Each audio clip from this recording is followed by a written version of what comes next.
What's up, guys? I wanted to send you this quick video. Thanks again for doing lessons with me, training with me. I think that Jameson's going to see a lot of benefit from going through the training.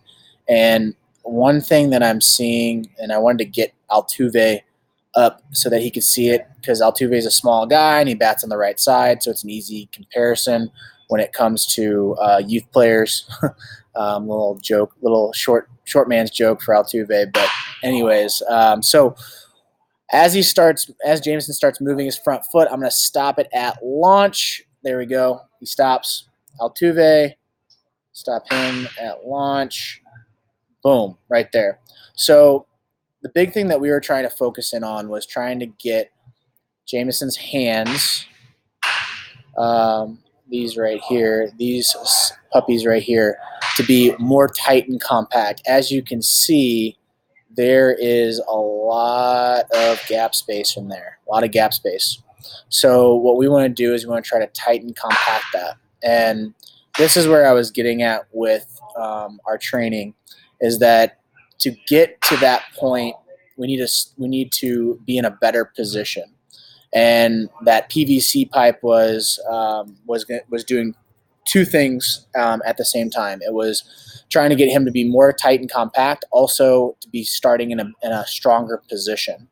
So if we look at Jose Altuve, I'll draw a line here where his shoulder is. His hands are above that shoulder line. Then we'll go over to Jameson's. His hands are just below that. All right. Also, another thing, I'll draw a line from his back foot here all the way up. There's a lot of space between his hands and that line. Now let's go to Jameson's. Shorter distance. His hands are about to touch that line.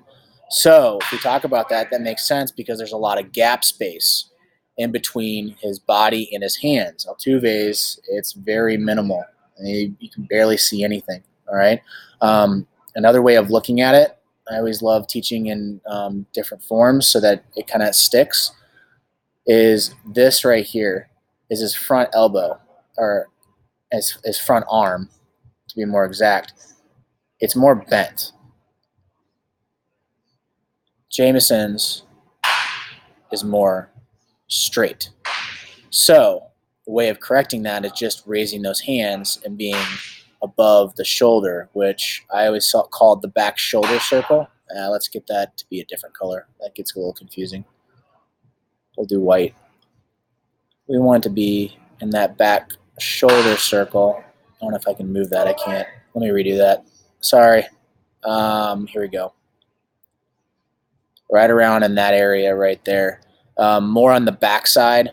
So I'll draw a dot like right around there where that dot is. That's where you want to end up starting those hands when that front foot hits. The biggest thing is not where he starts, but when that front foot hits the ground, is completely into the ground. So I'll reverse back out to show you.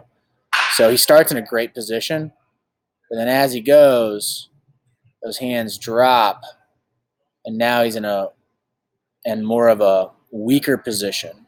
So he's going to be dragging that barrel across, which ends up being a slower, which his hands are going to go away from the zone and not to the baseball.